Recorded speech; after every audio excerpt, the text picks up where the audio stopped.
J'ai le bonheur de recevoir à notre balado On jase country avec un artiste que j'ai en haute estime parce qu'écoutez, là, vous allez vous en apercevoir assez rapidement. Vous connaissez beaucoup en solo.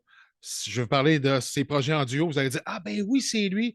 On va parler de chansons qu'il a écrites pour bien des gens. On va dire: Ah oui, c'est lui. Ben oui, c'est lui. Danny Boudreau, comment ça va, Danny? Salut Sylvain, ça va bien? Ça va bien. Danny, je vais te reposer la question que je t'ai posée tantôt, hors d'onde, hors vidéo. Tu Oui. réussis à trouver du temps pour te reposer un peu, ouais? Oui, oui, oui, tout à fait. Je veux dire, je pense que c'est de faire un équilibre dans tout ça. Puis, non, j'arrive à le faire, là. Il y a pas de souci. Moi, je suis bien aussi quand ça bouge beaucoup. Donc, ça me convient très bien. Mais jeune, est-ce que tu étais hyperactif? Est-ce que ça fait partie de ta personnalité depuis toujours? Ben écoute, c'était difficile parce que ce temps-là, on ne diagnostiquait pas ça. Oui. J'étais dans tous les sports imaginables, par contre, jusqu'à l'âge de 18 ans. Donc, ouais, ça, la musique était très présente quand j'ai commencé à l'âge de 7 ans dans les bars avec mon père, ma soeur, mon frère. Mais j'étais aussi, bon, joueur de hockey, de baseball, badminton au jeu d'Acadie, soccer. C'est ça, j'étais beaucoup impliqué, un petit gars qui aimait beaucoup bouger beaucoup. Mais en même temps, j'aimais beaucoup la solitude aussi, tu sais. Autant que j'aimais les sports d'équipe, à un moment donné, là, j'avais besoin de me retrouver tout seul avec ma Ouais. guitare, là, tu sais, même à cette époque-là. Est-ce que le sport fait partie encore de tes loisirs, à tout le moins, hors musique? J'aimerais, je te dirais qu'à part de la marche puis le golf de temps en temps, quand j'ai le temps d'y aller, j'adore le golf. C'est pas mal la seule chose, le hockey puis le baseball, non, j'aurais peur. Allons-y. Mais, parlant de hockey, ça va nous permettre de faire un lien assez direct avec ta plus récente chanson qu'on a tournée en exclusivité d'ailleurs sur Red Country. Ben écoute, encore une fois, je récidive avec Stéphane Blanchette, qui est un auteur. Même si j'écris beaucoup, moi, il y a certains auteurs avec qui j'ai une belle affinité, je trouve qu'ils ont une plume intéressante, dont Stéphane Blanchette. Stéphane Blanchette, c'est avec lui que j'avais fait Saint-Tranquille. Et puis là, on Oui. arrive, il m'a proposé un texte qui faisait un parallèle entre la vie et le hockey, puis je trouvais ça rigolo un petit peu. Fait que j'ai mis ça en musique, puis bon, ça me plaisait bien parce que moi, j'aime beaucoup le hockey aussi, évidemment. Il y a, évidemment, même si on parle surtout de Wayne Gretzky, un joueur que j'ai vu évoluer, que j'ai beaucoup aimé, moi, j'ai la sainte flanelle de tatouer sur le cœur. C'est ce que Et, j'allais dire. et oui, j'en fais un clin d'œil aussi, d'ailleurs, dans la chanson. Oui, Ouais. oui, oui, oui. Ah ben, tiens, t'as qu'à être dans le sport. Ton appréciation du début de saison du Canadien, quand même pas si mal. Ça va super bien. Ouais, moi, écoute, je te dirais que l'année passée, j'ai pas eu beaucoup le temps de l'écouter, puis ça va être un peu comme ça cette année aussi avec les tournées qui s'en viennent. Mais quand j'ai le temps, je pogne du rattrapage, puis moi, les jeunes me fascinent énormément. Je pense que le futur du Canadien, ça augure bien, parce que c'est des futurs stars de la Ligue nationale. Si on Ouais. regarde Caulfield déjà où il en est ou en début de saison, un jeune comme Suzuki. Ben, c'est sûr, je ne les nommerai pas toutes, mais euh, ça fait du bien de voir ça avec le CH. En tout cas, moi, je Ah, suis c'est merveilleux. bien Oui, ben content. on va souhaiter le meilleur pour la suite, évidemment. Tout à fait. On va retourner dans ton enfance un petit peu. Tu parlais de tes débuts en musique et je pense que ton amour pour la musique a démarré avec, oui, t'as accompagné ton père, mais je pense que ton père t'a amené à un spectacle qui a changé le cours de ta vie aussi à quelque part. Ah, ben oui, écoute, à 9 ans, moi, j'ai vu Johnny Cash dans Oh, la ville voisine ici à Bathurst. Puis c'était une vieille, vieille arena. Puis je me souviens comme si c'était hier parce que, écoute, ça a été marquant pour moi. En plus, dans son band, il y avait Carl Perkins qui a écrit Blue ah, Sweet Shoes. ben Puis oui. lui faisait la première partie aussi du spectacle. Donc moi, déjà à 9 ans, j'étais déjà renseigné de ces gens-là. Je savais très bien qui ils étaient parce que je chantais déjà ces chansons-là, moi, avec mon père depuis 2 3 ans. Alors, quand j'ai eu la chance de voir Johnny Cash et June Carrey, évidemment, qui faisait partie du spectacle, écoute, ça a été. Parce que j'ai eu la chance quand même de voir des beaux spectacles dans ma vie, tu sais. Mais celui-là restera, je pense, marquant pour moi. Parce que je veux dire, Johnny Cash, c'est ça. Ah ouais, c'est l'icône. Et ça, c'est sûr et certain. Et là, tu t'es vraiment identifié à dire, bon, moi, je veux faire de la musique. Et là, tu as pensé au country, évidemment, qui t'a suivi par la suite. Ben écoute, c'est sûr qu'il y a eu des transitions dans ma carrière, moi, parce que j'ai tellement eu d'influence aussi. Tu sais, j'étais beaucoup étant acadien, j'ai été influencé par la musique acadienne, Oui. évidemment. mais énormément aussi par la musique américaine, aussi la musique française faisait Oui. partie de mes influences, mais beaucoup la musique québécoise des années 70 aussi. Donc moi, en quelque part, je te dirais qu'il y a eu des passages qui étaient beaucoup plus folk, pop, mais le country était toujours très présent pareil parce que j'ai commencé avec ça. OK. Donc c'est sûr, mes premiers albums, bon, ça sonnait peut-être un peu plus séguin de cette période-là, Oui. des années 90, mais il y a toujours eu ce désir de prendre une guitare acoustique pour écrire, un peu à la Cabrel, un peu à la James Taylor Oui. aussi, des influences américaines. Mais là, après ça, évidemment, les groupes comme Beau Dommage, les groupes comme Harmonium, les groupes comme CCR, les groupes comme Eagles, c'était tellement présent aussi dans mon univers, en plus d'adorer les Merle Haggard puis les Johnny Cash de ce monde avec toute cette époque, Willie Nelson, Waylon Jennings. Oui. Moi, c'est vraiment mon époque qui a meublé ma jeunesse. Là, donc, c'était un mélange de tout ça qui a un petit peu ce que je fais aujourd'hui. Et je pense, en quelque part, l'album que je viens de lancer, c'est un petit peu un ramassis de tout ça. C'est peut-être la plus belle synthèse de ma carrière à date, je pense, cet Ah, album. eh ben, carrément, et le résultat est fort probant pour ça. Et du fait aussi, Danny, puis ça, je voulais te le dire, puis je pense que ça a été noté lorsqu'on t'a remis, puis on pourra y revenir tantôt, donc le fameux prix à Paul Darèche, d'ailleurs, avec la bourse à Arsenal Media, que mon patron t'a remis. D'ailleurs, je pense qu'il t'avait mentionné dans son petit mot pour te présenter que tu as une carrière, non seulement évidemment chez vous, chez nous au Québec, mais un peu partout à travers la francophonie et même Mhm. au-delà, où tu as toujours chanté en français. C'est assez exceptionnel, ça. Ah ben oui, c'est sûr, pour moi, j'aurais pu plus jeune faire le choix, parce qu'évidemment, ici, en tout cas, moi, je suis bilingue, je veux dire, j'ai grandi, quand je parlais tantôt que j'étais jeune, puis je faisais beaucoup de sport, mes premières équipes sportives, c'est que le baseball, entre autres, c'était toutes des anglophones avec qui OK. je jouais. Donc, j'ai pas appris à parler l'anglais, je l'ai attrapé. C'était un Oui. petit peu ça ici, je veux pas dire que c'est une maladie, mais c'était tellement ça ici, on était tellement entouré d'anglophones que j'aurais pu faire le choix de chanter en anglais.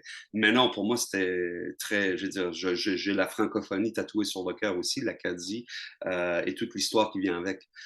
Ça m'a toujours suivi un peu partout, que ce soit en Europe, que ce soit ici ou au Québec. Et d'ailleurs, au moment où on se parle, je pense que tu participes à un événement là, de chez vous, quand même d'envergure aussi, là.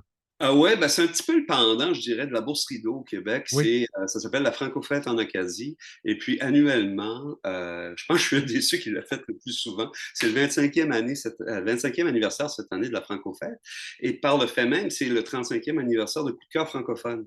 ah, Et OK. pour souligner tout ça, il ramène cette année un événement qui s'appelle un cercle d'auteurs. En fait, j'ai eu aussi le bonheur de choisir quelques amis pour faire partie de cette soirée-là. Et moi, je vais animer ce cercle Ah, d'auteurs où il y aura Ronald Bourgeois, que j'aime beaucoup, avec qui j'ai oui, écrit Enfant du destin, Tu cours après le temps, et Dita Marie, qui se retrouve sur mon dernier album. Il y a Jacques Gautreau, qui est un précurseur dans la chanson acadienne, qui va être là aussi. C'est lui qui avait initié ça à l'époque, les cercles d'auteurs. Et il y OK, a la jeune Chloé Brault qui fait sa oui. place en termes de carrière solo, mais aussi avec un groupe qui s'appelle B. Donc, elle est très présente sur la scène musicale. Et puis ça va être en fin de Franco-Fête, mais d'ici là, je vais être là pour la semaine aussi. Merveilleux. Et là, ben, expliquez aux gens que par la suite, là, c'est un déluge de spectacles. Parce que là, oui, vous connaissez Danny Boudreau en solo, mais il ne s'arrêtera pas là, Danny Boudreau. C'est des duos, c'est presque des trios. Explique aux gens avec qui tu es associé Mhm. actuellement, là. Et c'est fou, là. Je veux dire, Ouais. avec Beau Séjour, évidemment, Oui. avec les gars du Nord, ça n'arrête plus, là. Ouais. Ben, c'est tous ces projets-là, évidemment. Là, tout de suite, dans l'immédiat, j'en ai déjà fait deux, mais je fais une petite série de lancements pour traverser le désert. J'ai essayé de trouver des dates avant de partir en tournée avec ça, puis on a réussi à bloquer 6 dates un petit peu partout dans la province. Et puis c'est ça qui, après la Franco-Fête, qui va se poursuivre. Il me restera 4 dates à faire. Et puis après, ben, on est toujours en studio, les gars du Nord, pour préparer un album estival. OK. Donc, ce qui veut dire que ben, les gens vont commencer à nous voir dans les festivals un peu partout l'été au Québec. Ça Cool. commence à s'ouvrir là-bas. Parce que là, jusqu'à aujourd'hui, c'est notre 9e saison cette année de tournée. C'est une tournée du temps des fêtes qu'on fait depuis 9 ans. Et puis cette année, ben, on a 27 spectacles entre le 22 de novembre et le 23 décembre. Donc, on commence aux îles de la Madeleine, on s'en va en Gaspésie, Côte-Nord, on se rend même à Bromont pour un petit crochet. Et puis, on vient finir en Gaspésie, puis on termine la tournée au Nouveau-Brunswick, comme toujours. Donc, à chaque année, on doit, malheureusement, parce que c'est des tournées du temps des fêtes, on doit Oui. choisir une région québécoise. Cette année, c'est la Gaspésie et la Côte-Nord. Oui. L'année prochaine, ça sera peut-être le Lac-Saint-Jean. Les années d'avant, c'était la région de Gatineau, Montréal. OK. Donc, on essaie toujours de diversifier ça. Mais ce qui va changer maintenant, comme j'ai dit, c'est étant donné qu'on arrive avec un album estival, on va commencer à faire des salles aussi de spectacles Ah. qui ne sont pas du temps des fêtes. Ah! Donc, on est là-dessus, on Ah! décolle, puis les shows commencent à rentrer pas mal. Je vous dirais 22, 23, là, 24, là, on va nous voir un peu partout. Dépêchez-vous à booker. Mais là, je veux dire, tu vas avoir des spectacles avec Beau Séjour aussi. Je veux dire, tu vas faire ça de nuit, quoi? Ben oui, c'est sûr qu'il y a beaucoup de projets sur la table. On essaie de coïncider tout ça en même temps. Puis c'est tous des beaux projets. Donc oui, Mais bon, on s'amuse beaucoup à faire de la musique. Puis c'est surtout ça qui est le but premier, c'est d'aller voir à la rencontre des gens. Puis Euh, d'écrire aussi, comme tu mentionnais pour les autres, ça me plaît énormément encore. Justement, allons-y peut-être pour faire un parallèle là, pour que les gens Mhm. qui connaissent tes chansons, mais indirectement, Mhm. ne relient pas nécessairement des chansons à toi. Ouais, Tu as collaboré avec les grands de la musique. Donc, Patrick Normand, ouais. quelques chansons qui ont été primées d'ailleurs, ce sont Oui. tes chansons, et bien d'autres artistes qu'on peut nommer aussi. Là. Ben oui, ben écoute, Annie Blanchard, Laurent Jalbert, Wilfred, Jean-François Brault, il y en a eu beaucoup. Jason Dupuis récemment. Oui, Katia Darèche, qui est son dernier album, j'ai écrit 2 chansons pour elle, dont Plus loin avec le cœur, puis aussi Dans tes souliers, chanson oui. qui rend hommage à son père. Écoute, Danny Darèche aussi, ben, c'est sûr, j'ai écrit pour une centaine de personnes, donc je ne les nommerai pas tous, là, mais Non. c'est quelque chose que j'aime. Les frères Darèche qui tournent présentement avec Oui. une de mes chansons, Le même accent aussi que j'ai écrit pour eux.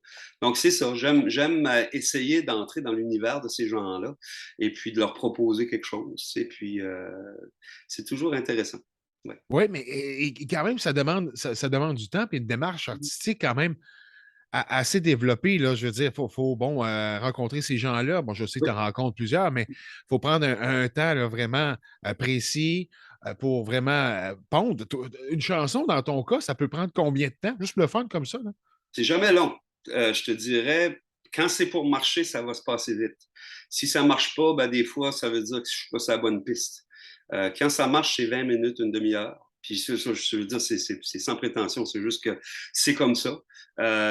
Puis des fois, ben, il y en a eu, par contre, dans ma carrière, qui a pris longtemps, qui a pris quelques années à écrire. OK. Comme Plus fort que le vent, une chanson que j'ai donnée à Patrick Normand à un moment Oui. donné.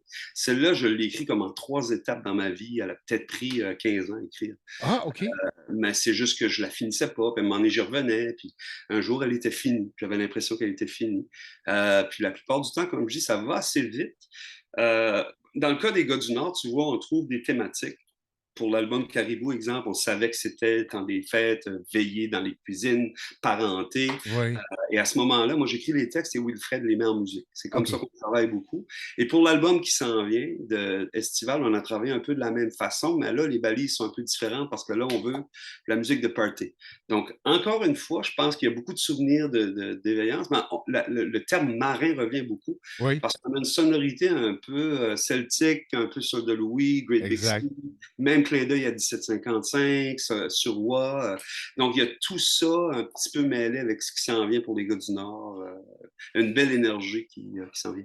Et tu m'apportes une parenthèse parce que, évidemment, dans votre coin de pays, et qui fonctionne partout maintenant, au Québec également, le phénomène sale-barbe. Est-ce Oui. que ce style de musique-là est en train vraiment de reprendre le dessus? Ça me fait penser un peu dans votre coin de pays, 1755, c'était Ouais, un mais style musical.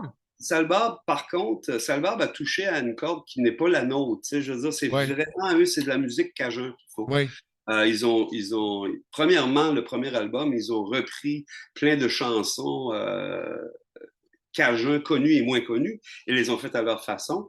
Et après, l'album qui a suivi, c'est des chansons qu'ils ont écrites, mais dans le même son cajun Oui, qu'on leur connaît, qui est propre à eux. Mais pour nous, c'est vraiment pas du cajun. C'est plus, je dirais, c'est plus country, OK. c'est plus celtique, c'est Oui, plus marin, c'est à la fois un petit peu breton, un petit peu. C'est une autre sorte de party avec oui. ben des vocales puis du violon aussi, évidemment, mais de la guitare électrique ben étoffée. Donc, c'est ça, McKeel un petit peu aussi. Donc, il y a beaucoup de tu sais, on est 7 maintenant, les gars du Nord. Là. Il y a eu un gros changement. Puis, à l'année, on va être 7. Pendant les fêtes aussi. On a un batteur, on a un bassiste, on a un guitariste, ce qu'on n'avait pas avant. Ah, ça va être un Donc, gros avec party. les changements, il y a Jean-Marc, évidemment, qui nous a quittés pour Oui. la chicane. Mais en même temps, nous, ça nous a permis de faire un renouveau avec ces musiciens-là extraordinaires avec qui on travaillait déjà à l'occasion. Donc, ça nous apporte vraiment vers quelque chose d'intéressant. Puis, on a super hâte de présenter ça dans le temps des fêtes cette année avec les nouveaux musiciens, mais aussi le nouveau son qui va paraître au mois de février. Là. Merveilleux. Et hormis justement les gars du Nord, qu'est-ce qui mijote dans la tête de Danny Boudreau actuellement comme projet, et en solo et avec tes nombreuses collaborations? Ben, écoute, il y en a beaucoup, c'est sûr. Pour les médias, c'est les gars du Nord parce qu'on est tellement focusé sur tout ce qui s'en vient. Tu sais. Il y a beaucoup d'énergie à mettre là, à déployer parce que, bon, évidemment, le marché québécois est en train de s'ouvrir. Oui, Donc, on le fait quand même, on l'a fait sporadiquement depuis le début des gars, mais vraiment à compte-gouttes. Mais là, on s'enligne. Là. On s'enligne vraiment dans les festivals, dans les salles à l'année. Et, et puis, de faire un album avec 7 comme ça qui apportent leurs idées. Tu sais, moi, normalement, je suis habitué, quand je fais mes disques, c'est moi qui fais la réalisation de mes albums. oui. Donc, il y a une personne qui arrive avec son idée, puis c'est plus clair. Mais là, il faut vraiment être respectueux de chacun des membres et puis de prendre les idées de tout le monde, mais ça donne vraiment quelque chose d'intéressant. C'est comme un gros gumbo, une grosse soupe qu'on Oui. mélange, parce que chacun arrive avec leurs expériences, évidemment. Tu sais, exemple, Nicolas Basque qui vient de se joindre à nous, lui, sa force, c'est le côté celtique. Il connaît OK. ça. La guitare acoustique, il la joue comme s'il était né en Irlande. Oui. Donc ça apporte beaucoup, même s'il est bassiste avec nous. Les guitares, c'est lui qui les fait en studio En parce qu'il a studio. ça dans le sang. Les sons électriques, un gars comme Mike Bourgeois, je veux dire, il n'y a Oui. personne pour nous qui peut jouer comme ça. Et Danny, en plus d'être notre batteur, c'est son studio. Donc, c'est un ingénieur extraordinaire qui sait comment faire avancer les choses. Jean-Fred au violon, évidemment, c'est pareil. Il apporte ses idées. Puis après, ben, là, on tombe avec Wilfred, qui a réalisé Oui. ses albums aussi.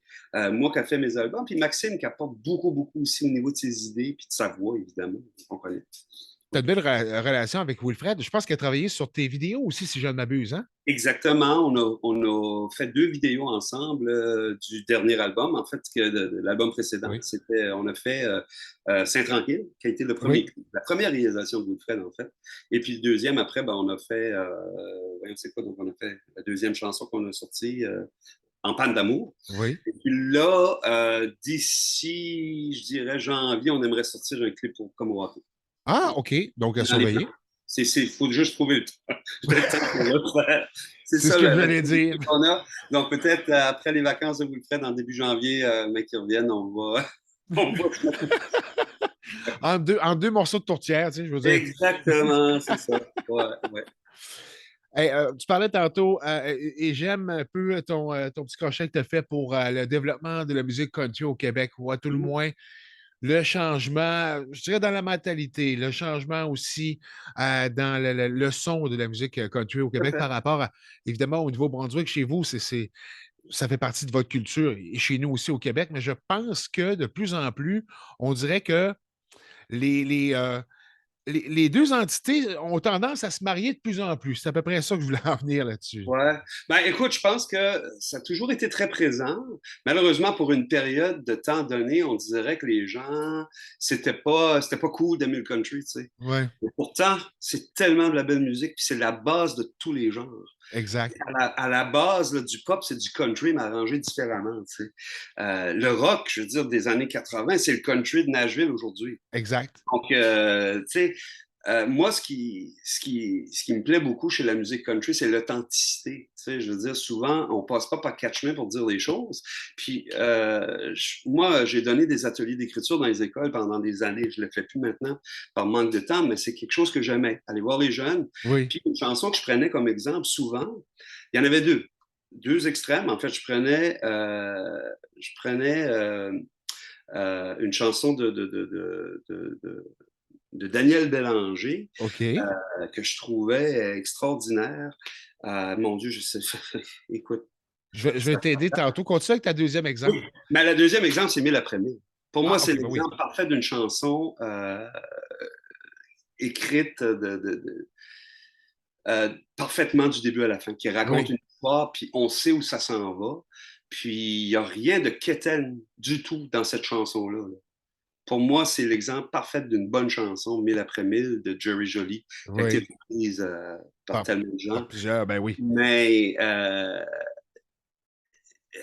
merde, je m'en souviens pas. En tout cas, pas Mais c'est grave. pas On grave. reviendra l'autre, mais c'était l'extrême que je voulais donner. Oui.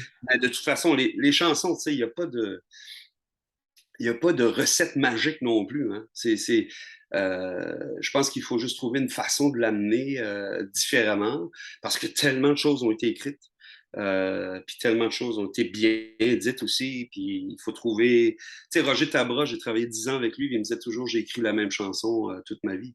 J'ai juste trouvé des différentes paroles Oui, pour le. oui, c'est vrai, c'est une bonne Ben comparaison, ça. oui, il dit j'ai parlé de l'amour toute ma vie, même si des fois c'était plus noir que d'autres. Oui. Euh, donc, c'est ça, hein? C'est juste d'essayer de trouver son chemin dans tout ça, puis de trouver une façon originale de le faire. Tu sais. Sincèrement, combien d'approches que tu peux avoir dans une année, là, à peu près, là, pour que tu puisses écrire des chansons? Donc, combien, je ne sais pas, moi, ça se quantifie quoi? T'as une vingtaine, une trentaine de demandes, 50, 100 demandes par année? Parce que ça doit être incroyable. Plus, ça dépasse le 50, c'est sûr. Ouais. Ah oui? Mais je ne peux pas répondre à tout le monde. Tu sais, ça dépend des projets. Puis je te dirais que ça arrive souvent dans des événements. Exemple, cette année, au Gala Country, je pense qu'il y a Oui. au moins une quinzaine de personnes qui m'ont approché avec ça. Tu sais. Puis c'est flatteur. C'est sûr que c'est toujours flatteur. L'idée, c'est de trouver le temps. Tu sais, le temps, puis l'énergie de rentrer dans l'univers des gens. Parce que moi, tu sais, quand je disais tantôt, il faut se mettre dans la peau des gens. Je fais mes devoirs aussi si j'écris pour quelqu'un. Oui. C'est-à-dire, je vais aller écouter ce qu'ils font. Je ne veux pas leur donner nécessairement la même chose, mais je ne veux pas les dénaturer. Donc, il faut être conscient de où ils vont. Oui. Une tonalité. Des fois, si je travaille pour une fille, des fois, puis c'est un projet important, mais là, j'ai Carole Daigle avec qui je travaille souvent. Des fois, je vais lui demander, Carole, ça te tente-tu de faire un démo pour moi, tu sais, parce que j'aimerais présenter cette chanson-là à telle ou telle chanteuse. C'est parce que chanter par un gars, tu n'as pas la même écoute. C'est Fait que vrai. tu peux pas, souvent, les gens, des fois, ils peuvent pas se mettre dans la peau de cette chanson-là s'ils l'entendent pas chanter dans leur tonalité ou par une femme, tu sais. Ou encore la même chose, des fois, tu sais, moi, je préfère souvent envoyer des maquettes voix-guitare et de laisser la place au réalisateur qui va travailler avec l'artiste, dire, bon, OK. ben voici ce que je te présente, tu peux l'amener où tu veux maintenant. Là, tu sais. Des fois, il y a il y a certaines déceptions, je le dis jamais, mais la plupart du temps, c'est des beaux coups. C'est le fun parce que je fais confiance aux gens aussi. Oui, parce que pour utiliser le terme de baseball, je suis certain que tu as de bonnes moyennes au bâton, c'est sûr. Ça va pas mal. Mais c'est ça, c'est toujours, comme je dis, le défi. Hein, Puis on sait jamais. On écrit des chansons. Des fois, c'est. Exemple, le dernier album que je viens de lancer. Tu sais, il y a une chanson qui a 15 ans sur cet album-là qui tombait dans le tiroir. OK. Pour moi, c'était tellement une chanson que je savais qu'un jour j'allais sortir. Tu sais. Il y en a deux, en fait, qui datent à peu près de la même époque. OK. 2007 à peu près. Tu sais. Fait que là, je me disais, quand c'est que je vais sortir ça, ces chansons-là, tu sais. Puis, il n'y a pas de problème. Et puis, Gambler de vie. Deux chansons que j'avais fait avec Louis Mathieu. Louis Mathieu, avec qui j'ai travaillé beaucoup, beaucoup dans ces années-là. Entre, je dirais, 2001 et 2010, là. On a d'ailleurs écrit ensemble la chanson thème du 400e de Québec. Oui, OK. Alors, c'est quelqu'un que j'admire beaucoup comme auteur. C'est le conjoint et gérant de Manon d'Inverness, avec qui j'ai Oui. écrit beaucoup aussi. Donc, c'est quelqu'un qui a une plume intéressante, qui est toujours, je veux dire, une belle poésie. Stéphane Blanchette, j'en ai parlé tantôt. Nelson Manville, qui a donné le ton à cet album, parce qu'il m'est arrivé avec deux textes. J'avais collaboré avec Nelson auparavant, mais ces deux textes-là nous ont amenés aux frontières du Mexique, où on a vraiment l'impression là, qu'on passe dans une petite ville du Far West, on voit Oui. le saloon à côté. D'ailleurs, c'est pour ça que j'ai inclus la trompette dans tout ça. Moi, je suis un gros fan de Morricone, qui a fait les musiques de films de la trilogie du dollar. Il était une fois dans l'Ouest. Il y a des cordes aussi qu'on a mis dans Qu'on l'album. ressent dans le dernier Texaco, finalement. Dans le dernier Texaco et puis dans l'Escobar aussi. Oui. Puis aussi, après ça, ce côté un peu cinématographique musicalement, j'ai voulu mettre un peu d'arrangement de cordes. Parce que aussi, moi, je trouve qu'une chanson, c'est un petit voyage. C'est comme un petit film aussi en même temps. Ça fait que j'essaie aussi, cet album-là, je me suis soucié beaucoup de ce côté-là, le côté plus cinématographique, là. Traverser le désert a fait presque 7 minutes, cette chanson-là. Mais je me suis permis ça, tu vois. Est-ce que tu en as d'autres comme ça qui sont cachés dans ton tiroir, qui datent de 12, 13, 14, 15 ans à Il y en a sortir? toujours. Il y en a toujours. Il y en a toujours. Puis des fois, c'est ça, les gens ils me demandent pour des chansons. Des fois, je vais en ressortir une.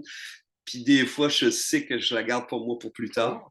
C'est bon. Je ne m'attache pas aux choses, par exemple. Tu sais, c'est OK. sûr que souvent, je me suis fait dire pourquoi tu as donné cette chanson-là? Tu aurais dû la garder. Ma réponse est toujours la même. C'est toujours si c'est la meilleure chanson que j'ai jamais écrite, je vais arrêter. Je vais la donner puis j'en ferai plus. Oh, c'est Fait que beau, ça. c'est ça l'idée, tu sais, je veux dire, je veux pas dénigrer la chanson que je vais donner à quelqu'un, mais je me dis, tu sais, les gens, ils vont me dire, c'est ça, tu sais, ben, t'aurais dû la garder, celle-là, c'est ta meilleure. Ben, si c'est ma meilleure, on va arrêter ça là. Ouais.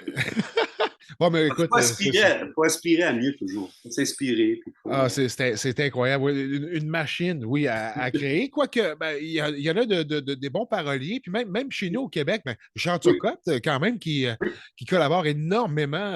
tout à Les gens ont fait. tendance à l'oublier, là, mais il collabore avec Oui. plusieurs artistes également. Donc, il y a vraiment du talent Un gars aussi. comme Paul Darèche qui a écrit un catalogue de chansons extraordinaire. Exact, Ouais. exactement. Il y a des bons compositeurs aussi. Il ne faut pas les Oui, oublier, ceux qui mettent en musique les paroles de oui, ces auteurs-là.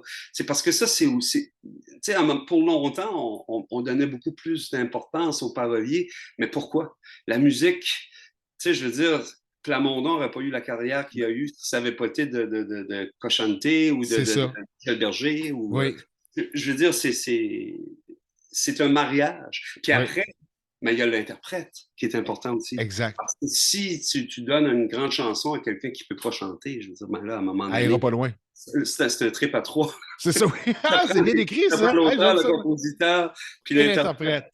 Quand tu es tout seul, ben là, c'est l'autre histoire. C'est tout. Oui, la job n'est pas évidente non plus. C'est ça. Si je te pose la question suivante, je sais que tu as accompagné énormément d'artistes dans ta carrière. Je te donne le choix, artiste anglo ou franco. Mhm. Tu fais un spectacle, l'endroit que tu veux, dans l'amphithéâtre que tu veux, mais avec qui tu voudrais faire ce spectacle-là? S'il y a une personne que tu pouvais choisir. Je l'ai fait, Et c'était? Francis Cabrel. Oh, c'est vrai, chanceux. Ouais, j'ai fait deux soirs sa première partie, puis ça a été. Écoute, moi, après mon père, c'est lui qui m'a appris à jouer de la guitare, parce que c'était une obsession. Tu sais, je te dirais, de l'âge de 14 ans jusqu'à l'âge de 20 ans, je voulais tout apprendre ce que Cabrel faisait. J'ai appris comment jouer de la guitare en le regardant, en l'écoutant. Euh, C'était vraiment, tu sais, puis comment écrire aussi, tu sais, ça a été une influence aussi. Mais tu sais, c'est à un moment donné, quand on m'a offert de faire j'étais un peu en crise de panique, parce que je me dis, écoute, je ne sais pas ce que je vais faire quand je vais rencontrer ce gars-là. Tu sais, Oui. je l'avais déjà vu deux, trois fois en spectacle. Il m'avait signé un petit bout de papier après un spectacle, puis j'étais comme un enfant de 10 Je ans comprends donc. qui était en. Parce que moi, je suis pas Un groupie. non, j'ai jamais été, sauf lui. Sauf lui, c'était comme parce qu'il a tellement été instrumental dans ma carrière. Oui. Et puis à un moment donné, ben, c'est ça, j'ai eu la chance évidemment d'aller souper avec lui, on a jasé, ça a été, écoute, Ah, un moment, un beau moment dans ma carrière, tu sais, deux soirs avec lui. Puis ce qui m'avait touché beaucoup, c'est que, tu sais, normalement, puis moi le premier, là, quand on a des premières parties, on essaie toujours d'être fin puis rencontrer les oui, gens. oui. Mais de rester là puis d'écouter, on n'a pas toujours le temps, tu sais, parce qu'on a un spectacle après. Exact. Sauf que le lendemain, après mon deuxième spectacle, il est venu me voir, puis il dit, j'ai beaucoup aimé ce que tu as fait. Puis il dit, tu as changé un numéro. Il dit, la quatrième chanson, c'était pas la même qu'hier, hein. Hein? Et il avait écouté les 2 soirs. Wow! C'est quand même impressionnant, tu sais, Oui, de voir qu'il avait pris le temps de faire ça. Puis il s'était rendu compte que dans les 6 chansons que je faisais, que j'en avais changé une. ah, Tu c'est sais, merveilleux, ça. ça restait marqué pour moi, ça, ouais, effectivement. Et tu sais que tu as gardé sa simplicité? Ben, écoute, je sais pas, j'espère, parce que je veux dire, mon défunt ami Denis Richard, que j'ai toujours aimé, qui nous a quittés trop vite, disait toujours, on n'est pas des chirurgiens, on n'est pas des cerveaux, on fait des chansons. Mais lui, Ah oui, mais quand même. il avait une façon de relativer les choses qui me plaisait beaucoup, puis il disait tout le temps. Puis c'est vrai, puis ça me déçoit toujours quand je vois des gens qui font notre métier, puis qui se prennent pour d'autres, parce que Ouais, qu'on soit plombier ou qu'on soit faiseur de chansons ou mécanicien ou peu importe, on apporte tout de quoi à la société. Tu sais. exact. Il n'y a personne qui vaut plus que personne. Ça fait qu'il ne faut pas changer. Et tu le fais de très belle façon et ça complète parce qu'on dépasse la demi-heure de balado. Et Zoom est en train de m'en avertir d'ailleurs.